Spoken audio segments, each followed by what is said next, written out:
বুঝলি নরেন, আমাদের গায়ে বনদেবীর কৃপা আছে, তা না হলে বাঘ কোনোদিন গায়েতেই ঢোকে না।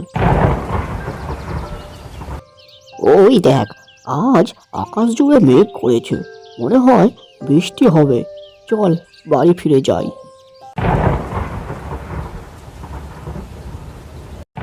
সুন্দরপুর গ্রামে মুষলধারে বৃষ্টি শুরু হয়।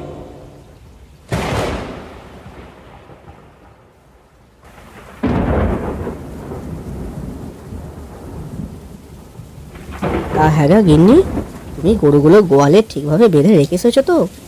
আকাশের যা ওয়েদার দেখছি, এ তো সকাল থেকে এক নাগাড়ে হয়েই যাচ্ছে। আজ আর থামবে বলে মনে হচ্ছে না, বুঝলে তো? আহা, তুমি অত চিন্তা করো না, আমি ঠিকই গরুগুলোকে গোয়ালে বেঁধে এসেছি। বৃষ্টিটা থামলে তুমি না হয় একবার গিয়ে দেখে এসো গরুগুলো গোয়ালে আছে কিনা। সুন্দরপুর গ্রামে মুষলধারে বৃষ্টি শুরু হয়।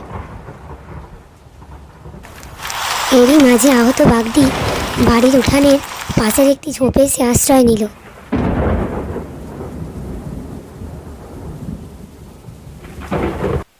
জঙ্গলের সেই ক্ষুধার্ত বাঘটির নজর পড়ল গরুগুলির ওপর এবং তাদেরকে ঠিক অনুসরণ করলো এবং অবশেষে